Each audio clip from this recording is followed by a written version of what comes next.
सम्पूर्ण नेपाली दिदीबहिनी तथा दाजुभाइहरू नमस्कार। गएको असार 31 गतेको दिन जब मैले पदको शपथ लिँदै थिएँ, मैले तपाईहरुका नाममा शपथ लिएको थिएँ। किनभने यो सरकार तपाईहरुको आशा, तपाईहरुको सपना र तपाईहरुको विश्वासले बनेको हो। त्यो दिन मैले तपाईहरुका नाममा शपथ लिनुका दुईवटा कारण छन्। पहिलो, तपाईकै विश्वास र भरोसाका कारण यो सरकार बनेको हो।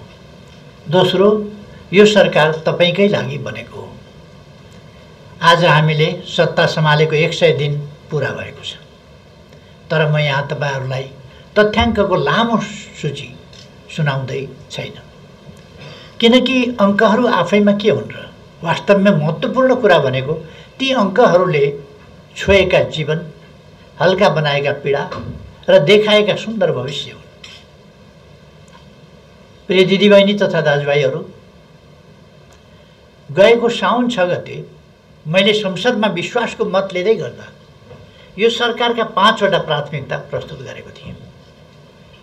थालेका कामहरू अघि बढाउने र निर्धारित समयमा सक्ने कुरालाई सरकारले पहिलो प्राथमिकतामा राखेको थियो। पहिलो 100 दिनमा हामीले कुन मन्त्रालय अन्तर्गत के काम थालेका छौं र ती थालिएका कामहरू कसरी समयमै सम्पन्न गर्ने भन्ने बारे योजना बनाई कामको प्राथमिकता तोक्यौं र त्यसैको आधारमा प्रधानमन्त्री र मन्त्रीहरूका बीच कार्य सम्पादन सम्झौता गर्यौं। सबै मन्त्रालयले पहिलो 100 दिन, दोस्रो 100 दिन र बाँकी अन्य दिनभित्र गर्ने कामहरूको सूची बनायौं। पहिलो 100 दिनभित्र सबै मन्त्रालयले गर्ने भनेको कामको संख्या 274 वटा पुग्यो। तीमध्ये 185 वटा कामहरू सम्पन्न भएका छन्। अर्थात् यस सरकारले आफूले गर्छु भनेको करिब 70% काम सम्पन्न गरेको छ। यदि प्रकृति प्रतिकूल नभइदिएको भए बाँकी 30% काम पनि यस सरकारले पूरा गर्थ्यो।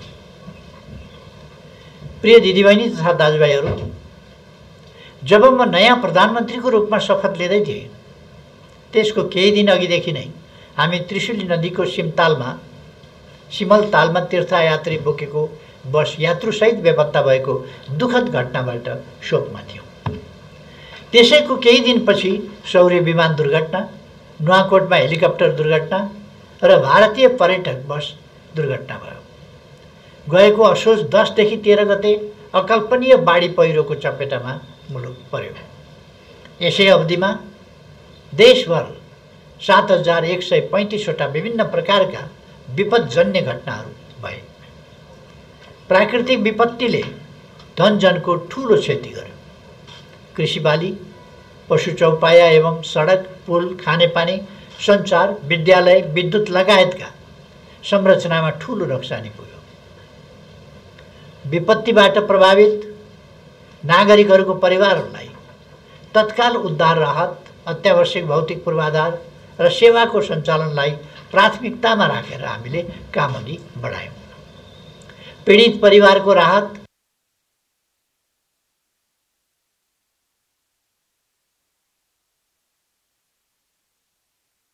सरकारलाई केन्द्रित गर्यौं। बाढी पहिरोका कारण मृत्यु भएका 391 जनाको परिवारले 2 लाखका दरले राहत पाएका छन्।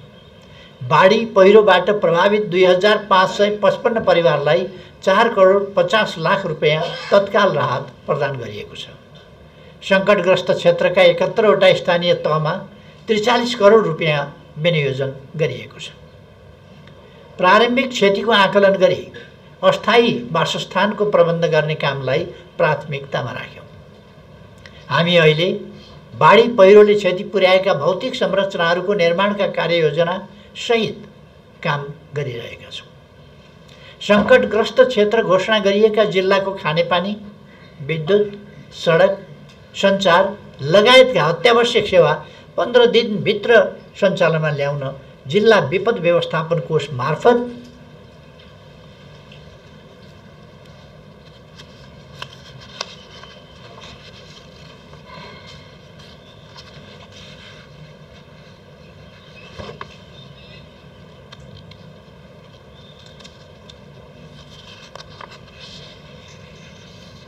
रकम उपलब्ध गराइसकेका छौँ।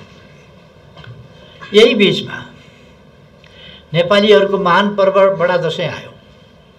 ठाउँ ठाउँमा बाटाहरू भत्किएका थिए, सडकहरू पहिरोले पुरिएका थिए र पुलहरू बाढीले बगाएका थिए। राजधानी आउने जाने सबै बाटा बन्द थिए। प्राकृतिक प्रकोपका कारण चारैतिर एक किसिमको अत्यास लाग्दो अवस्था सृजना भएको थियो, जसले जनतामा त्रास छाएको थियो। पहिले त मानिसहरू डराएका थिए, सडक नबन्दा वा जोखिमका कारण कतै घर फर्कन नपाउने हो कि भन्ने डर थियो। तर सरकारले ती चुनौतीपूर्ण परिस्थितिहरूलाई कुशलतापूर्वक सम्हाल्यो। परिणामस्वरूप राजधानी आउने बाटाहरू चालु अवस्थामा पुर्याए। अब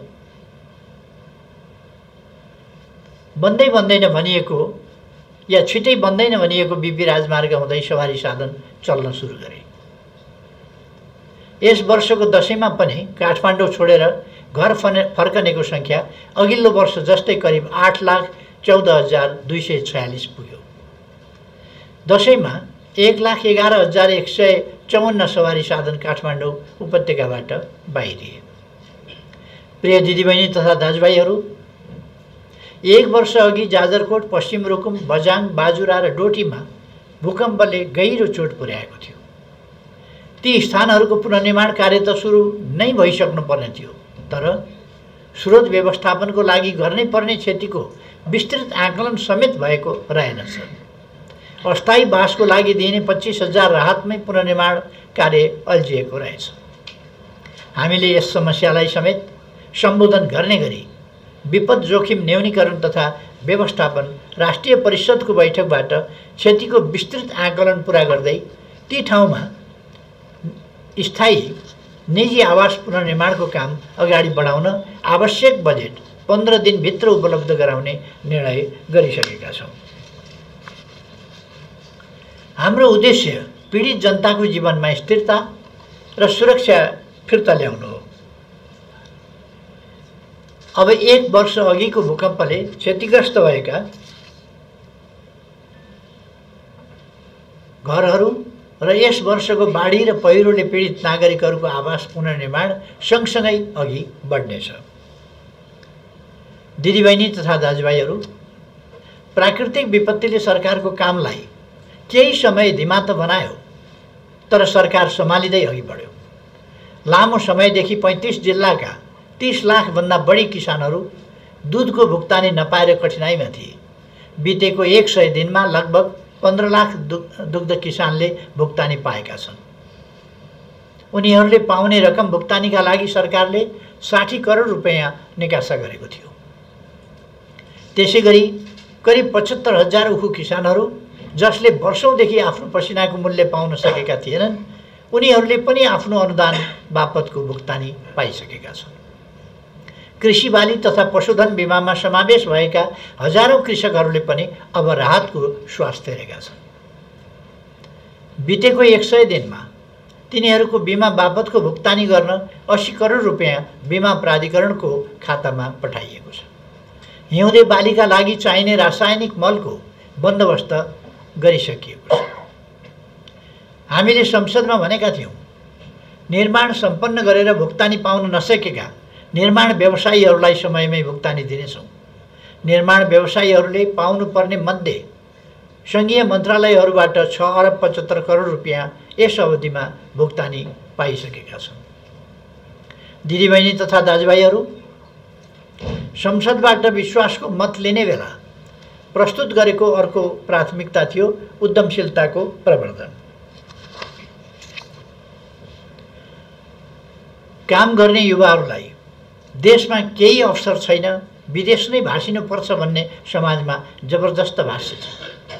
उद्योग मन्त्रालयले 165 जना युवाहरूलाई खुला आवेदनको माध्यमबाट बिना धितो 25 लाख रुपियाँसम्मको स्टार्टअप कर्जा प्रवाह गरेको थियो।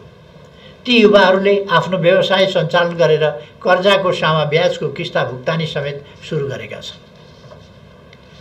यस वर्ष 5158 जना उद्यमीले स्टार्टअप कर्जाका लागि प्रस्ताव पेश गरेका छन्। प्राप्त प्रस्तावहरूमध्येबाट स्टार्टअप उद्यमी छनौट गरी पुष मसान्तभित्र कर्जा प्रवाह गर्ने तयारी गरिएको छ। दिदीबहिनी तथा दाजुभाइहरू, संसदबाट विश्वासको मत लिँदै गर्दा मैले भनेको थिएँ, कुनै पनि कालखण्डमा भएका भ्रष्टाचार र जो कोही भ्रष्टाचारी उप कानुनी कारबाही अघि बढाउनेछौँ। जोसुकै भए पनि सहकारी ठगलाई कानुनी कारबाही गर्नेछौँ। आज यहाँ उभिएर म यो भन्ने ठाउँमा आइपुगेको छु, सर्वसाधारणले सहकारीमा जम्मा गरेको रकम अपचलन र ठगी गर्नेहरूलाई सरकारले कानुनी कारबाहीको दायरामा ल्याएको छ र ल्याउँदैछ। सहकारी ठगी गर्ने व्यक्तिहरूमाथि कानुनी कारबाही अघि बढेको छ। हालसम्म 600 भन्दा माथिलाई कानुनी कारबाही गरिएको छ। 575 भन्दा बढी त जेलमै छन्। सहकारी ठगहरूलाई कारबाही गर्ने मात्र होइन, बचतकर्ताको बचत फिर्ता गर्नका लागि आवश्यक पर्ने सहकारी प्राधिकरण ऐन तर्जुमा गर्ने र सहकारी कर्जा सूचना केन्द्र तथा ऋण असुली न्यायाधिकरण स्थापना गर्ने काम पनि सँगसँगै अघि बढाइँदैछ। भ्रष्टाचार नियन्त्रण र सुशासन एकछिनको हल्लाबाजी र सुटिङ गरेर देखाउने विषयवस्तु होइन। यसले सुशासनको प्रणालीका रूपमा गति लिनुपर्छ। भ्रष्टाचार नियन्त्रणमा सरकारले क्यामेरालाई होइन, कानुनलाई गुरु मानेको छ। भ्रष्टाचारी समातियो भन्ने केही समय हल्ला मच्चिने, तर परिणाममा भ्रष्टाचार बढ्दै जाने खालको अवस्था होइन। परिणाममा भ्रष्टाचार नियन्त्रण हुने कानुनी प्रणाली स्थापित हुने पद्धति बसाल्ने हाम्रो प्राथमिकता छ। भ्रष्टाचारका कसुरमा फस्ने त्रास र त्यसबाट उम्किने आकांक्षा, भ्रष्ट र भ्रष्टाचारका मतियार जोगाउने उद्देश्यका साथ देशमा अस्थिरता र अराजकता फैलाउन खोज्ने तत्त्वहरू सक्रिय रहेको हामीले देखिरहेका छौँ। सरकारले विकास र सुशासनका लागि सही दिशामा काम अघि बढाएकोले भ्रष्टहरूको मोर्चा बन्नु बेग्लै कुरा हो। तर म प्रतिबद्धता दोहोऱ्याउन चाहन्छु। राष्ट्रियताको रक्षा, राष्ट्रिय हितको संरक्षण, सुशासन र विकासका काममा सरकारले कसैसँग कुनै सम्झौता गर्दैन। हामी सरकारमा आउँदा अर्थतन्त्र डामाडोल थियो। आज त्यसमा सुधारका सङ्केतहरू देखा परेका छन्। निजी क्षेत्रकै माग बमोजिम अर्थतन्त्र सुदृढीकरणका लागि आर्थिक सुझाव आयोग जस्ता महत्त्वपूर्ण आयोगहरूको गठनले व्यवसायीहरूमा आत्मविश्वास पलाउँदै गएको छ। परिणामस्वरूप 100 दिनको अवधिमा 200 वटा उद्योगमा करिब 14 अर्ब रुपियाँ लगानीको प्रतिबद्धता आएको छ।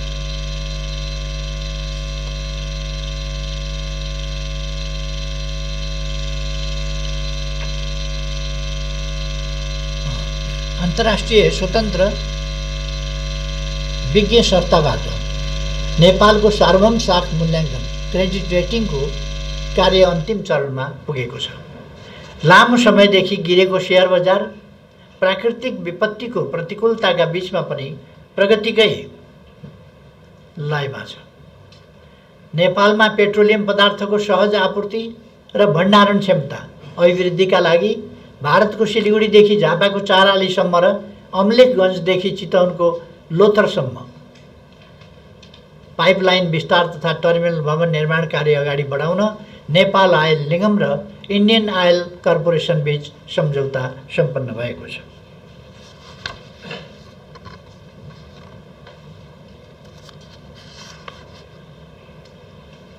वस्तु, सेवा र प्रक्रियाको गुणस्तरलाई सुनिश्चित गर्न मापदण्डको आवश्यकतालाई ध्यानमा राख्दै नेपाल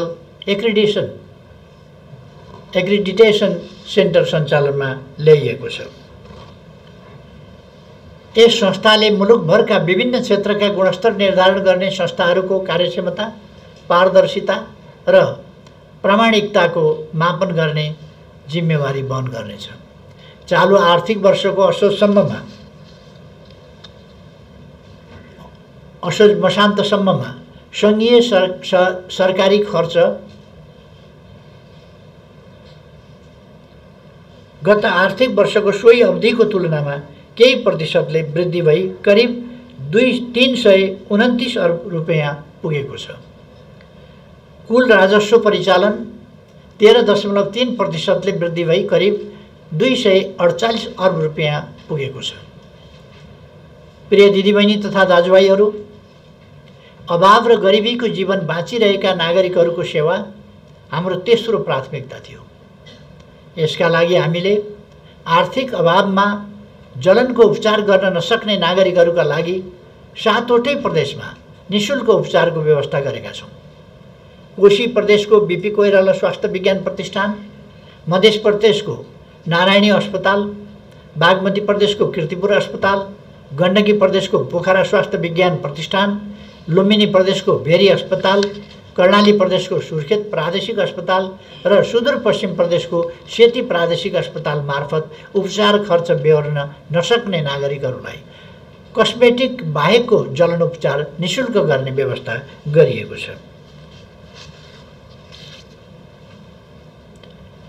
यसअघि 3वटा प्रदेशमा मात्रै उपलब्ध रहेको क्यान्सर उपचार सेवा 7 प्रदेशमा विस्तार गरेका छौँ। देशभरका 19वटा सङ्घीय अस्पतालहरूमा 2 शिफ्टमा बहिरङ्ग सेवा सञ्चालन गरी 18 सङ्घीय अस्पतालहरूमा सहज उपचार सेवा प्राप्तिका लागि टोकन प्रणाली लागू गरिएको छ। दिदीबहिनी तथा दाजुभाइहरू, सार्वजनिक प्रशासनमा हुने ढिलासुस्ती र प्रशासनिक काममा हुने झन्झट र नागरिक सेवालाई मध्यनजर गरी हामीले केही कामको थालनी गरेका छौँ।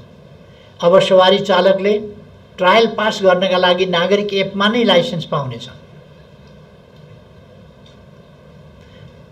सवारी नियम उल्लङ्घनको जरिवाना तिर्दा अब जहाँ नियम उल्लङ्घन भएको हो सोही स्थानमा जरिवाना भुक्तानी गर्न सकिने सजिलो व्यवस्था सरकारले गरेको छ।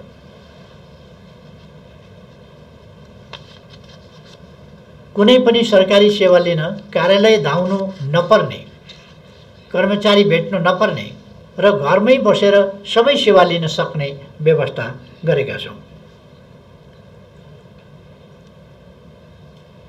व्यवस्था गर्दैछौँ। यसले सेवा प्रवाहमा हुँदै आएको झन्झट अन्त्य हुने र सुशासन प्रवर्धनमा सहयोग पुग्नेछ। सरकारी कार्यालयमा कामका फाइलहरू अड्काउने, कामको समयावधि लम्ब्याउने र यसबाट सेवाग्राहीले दुःख पाउने स्थितिबाट मुक्त गर्न क्युआर कोड मार्फत फाइल मुभमेन्ट ट्र्याकिङ गर्ने प्रणाली परीक्षणका रूपमा सुरुवात गरेका छौँ। अब तपाईले सरकारी अफिसमा हुने तपाईको आफ्नो कामको जानकारी मोबाइलबाटै पाउनुहुनेछ। लगानीकर्ताको भौतिक उपस्थिति बिना कुल पुँजी 50 करोड रुपियाँसम्मको विदेशी लगानी स्वचालित प्रणालीबाट तुरन्त स्वीकृतिको प्रमाणपत्र प्राप्त गर्न सक्ने गरी उद्योग विभागमा स्वचालित मार्ग कार्यान्वयनमा आएको छ। नेपाल ल्यान्ड इन्फर्मेसन सिस्टम लागू भएका 58 नापी कार्यालयमा अनलाइन मार्फत सेवा ट्र्याकिङ प्रणाली लागू भएको छ। नेपालभरका 267वटा मालपोत कार्यालयमा ज्येष्ठ नागरिक, अपाङ्ग, अशक्त नागरिकले लाइनमा नबसी सेवा प्राप्त गर्ने गरी व्यवस्था गरिएको छ। वैदेशिक रोजगारीमा मृत्यु भएकाहरूको परिवारलाई यसअघि दिने गरिएको क्षतिपूर्ति रकम रु 7 लाखबाट रु 10 लाख पुर्याइएको छ। बिरामी उपचार खर्च पाएर मृत्यु भएकाहरूले क्षतिपूर्ति नपाउने यसअघिको व्यवस्थाको सट्टा उनीहरूको परिवारलाई पनि रु 10 लाख उपलब्ध गराउने व्यवस्था गरिएको छ। विदेशमा रोजगारी अनुमति प्राप्त नभएकाहरू र यस वर्षको सेप्टेम्बरभित्र विदेशमा रहेकाहरूले नेपाली नियोगमा आवेदन दिएमा उनीहरूलाई वर्क पर्मिट उपलब्ध गराउने व्यवस्था गरिएको छ। प्रिय दिदीबहिनी तथा दाजुभाइहरू, देशभित्र बनेका भौतिक पूर्वाधारको अधिकतम प्रयोग गर्ने र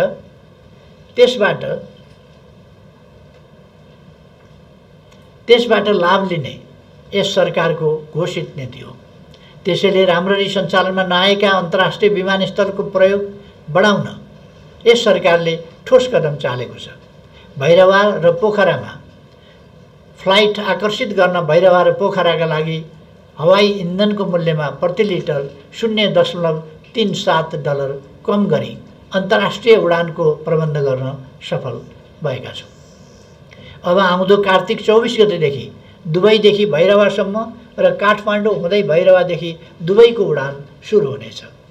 फ्लाइ दुबईले हप्ताको 7 दिन दुबई र भैरवा एवं काठमाडौँ हुँदै भैरवा र दुबई बीच उडान भर्नेछ। जजिरा एयरवेजले हप्ताको 3 दिन भैरवा र कुवेत एवं कुवेत र भैरवा बीच सिधा उडान भर्ने कार्यतालिका स्वीकृत भएको छ। क्रिकेट मैदान भएको तर आवश्यक पूर्वाधार नभएको गुनासोलाई सम्बोधन गर्न सरकार गठन भए लगत्तै हामीले 300 दिनभित्र कीर्तिपुरको क्रिकेट मैदानमा फ्लड लाइट जोड्ने, स्कोर बोर्ड राख्ने र राति पनि खेल्न मिल्ने गरी रङ्गशाला बनाउने निर्णय गरेका थियौँ। कीर्तिपुर क्रिकेट रङ्गशालामा फ्लड लाइट जडान र प्यारापिट निर्माण गर्न शहरी विकास मन्त्रालय र राष्ट्रिय खेलकुद परिषद बीच समझदारी भई काम सुरु भएको छ। नेपालले आफूलाई चाहिने भन्दा बढी उत्पादन गरे पनि विद्युत ऊर्जा बिक्री गर्न सक्ने सम्भावनामाथि निकै प्रश्न उठ्ने गरेको छ। तर गत 100 दिनको अवधिमा बङ्गलादेशमा 40 मेगावाट विद्युत निर्यातका लागि त्रिपक्षीय विद्युत बिक्री सम्झौता भएको छ। प्रिय दिदीबहिनी तथा दाजुभाइहरू, अग्रज पुस्तादेखि आजको पुस्तासम्मको लामो सङ्घर्षले संविधान सभा मार्फत हाम्रो संविधान जन्मियो, जसले देशलाई नयाँ दिशामा अग्रसर गर्यो। सरकारले संविधान दिवसलाई राष्ट्रिय दिवसका रूपमा मनाउने निर्णय गरे पनि विगतका वर्षहरूमा यो दिवस सरकारी औपचारिकतामा सीमित सरकारी कार्यक्रम जस्तो मात्रै रहँदै आएको थियो। यस वर्ष भने सरकारको प्रयासले पहिलोपटक नागरिक स्तरमा व्यापक जनसहभागिता सहित संविधान दिवसलाई एक उत्सवमय र उल्लासपूर्ण रूपमा मनाइएको छ। समाजका हरेक तबका, वर्ग, क्षेत्र, पेशा र व्यवसायबाट सहभागी भएको खुसी यहाँ म तपाईहरुसँग बाँड्न चाहन्छु। यस वर्षको संविधान दिवसमा पहिलोपटक नेशनल डे कन्सर्ट आयोजना गरियो, जहाँ विभिन्न विधाका कलाकार, नवयुवाहरू र सबै पेशाका प्रतिनिधिहरूले एकसाथ भेला भई संविधान दिवसमा खुसी साट्ने मौका पाए। यसरी राष्ट्रिय दिवसलाई हामीले जनताको उत्सवको रूपमा परिणत गर्यौं। दाजुभाइ तथा दिदीबहिनीहरू, पछिल्ला 100 दिनमा महत्त्वपूर्ण प्रगति हासिल भएका छन्। फास्ट ट्र्याकको मकवानपुरको धोद्रे सुरुङ ब्रेक थ्रु भएको छ। नागढुङ्गा मुख्य सुरुङको लाइनिङ पनि सफलतापूर्वक सम्पन्न भएको छ।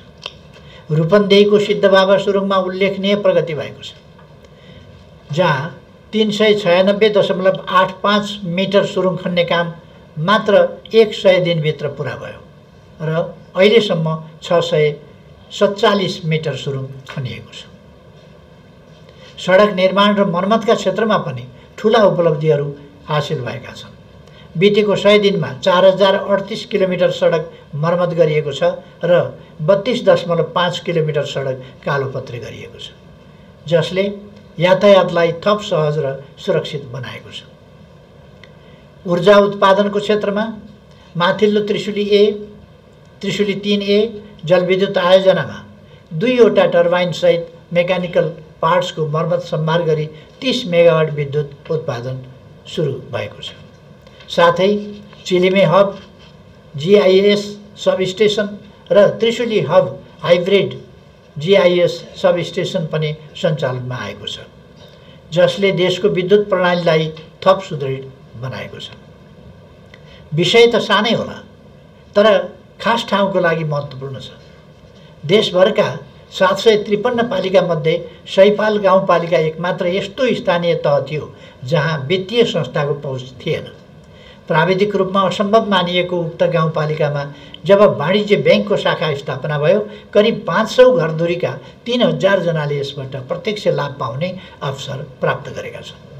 त्यस्तै हुम्ला जिल्ला एकमात्र यस्तो जिल्ला थियो जहाँ फाइबर टु द होम सेवा अझै पुगेको थिएन। तर गत भदौदेखि यो सेवा पनि सञ्चालनमा आएपछि अब 77वटै जिल्लामा यस सुविधाको पहुँच पुर्याइएको छ, जसले दूरदराजका क्षेत्रहरूमा डिजिटल कनेक्टिभिटीको नयाँ युगको सुरुवात गरेको छ।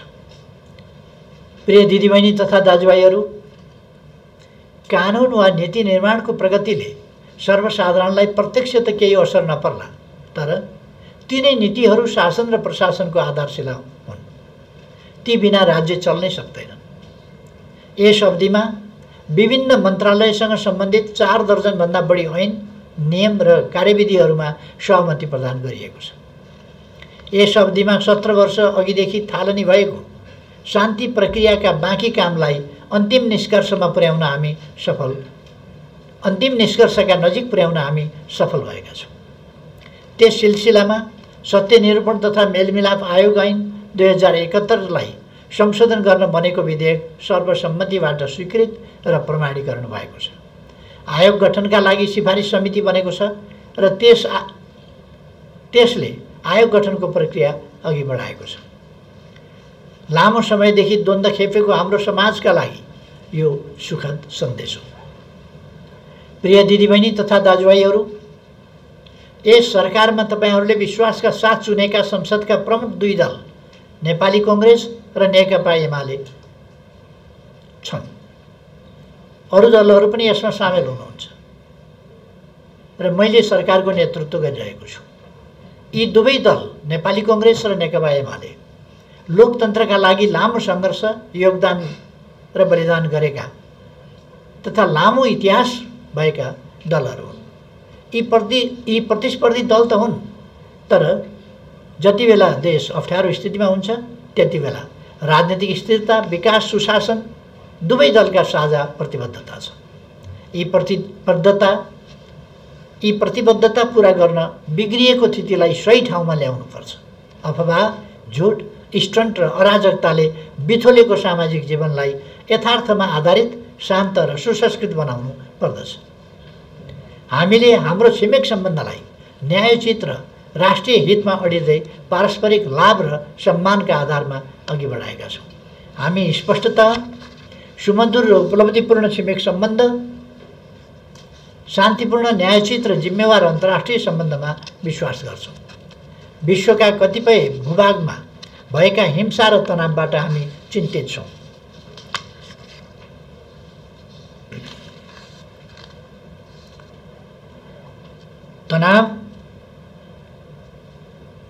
तनावबाट हामी चिन्तित छौँ। वार्ताको माध्यमबाट ती सबै तनावहरूको शान्तिपूर्ण समाधान चाहन्छौँ।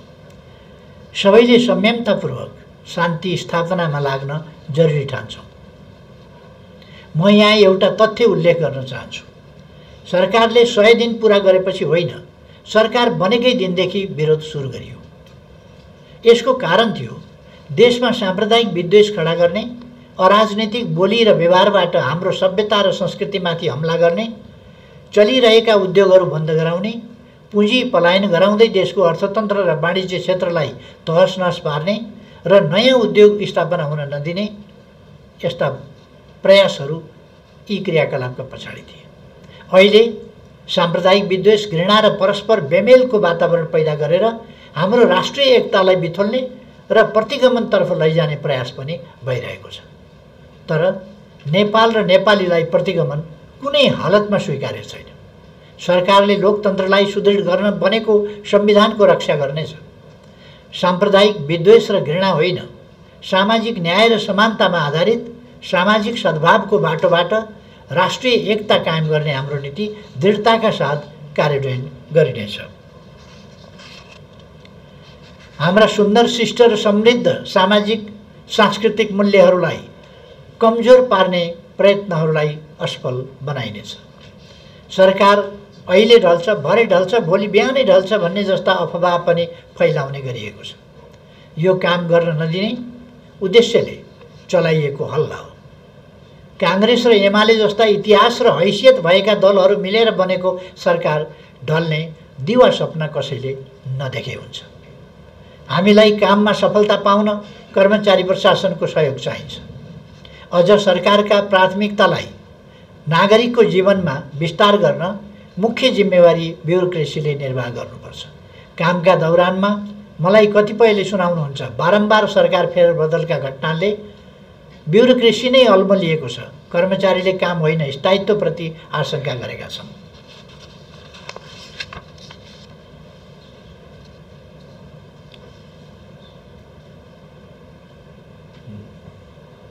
त्यसरी सुनाइएका कुराहरूलाई मैले खण्डन गर्ने गरेको छु। कर्मचारीले नै काम गर्ने हो। ब्युरोक्रेसीको नेतृत्व गरेका मुख्य सचिव र सचिवज्यूहरू यहीँ हुनुहुन्छ। उहाँहरू पनि मेरो भनाइसँग सहमत हुनुहुन्छ। राजनीतिक नेतृत्वले नीति र प्राथमिकता अघि सार्छ, कर्मचारी प्रशासनले त्यसलाई कार्यान्वयन गर्छ।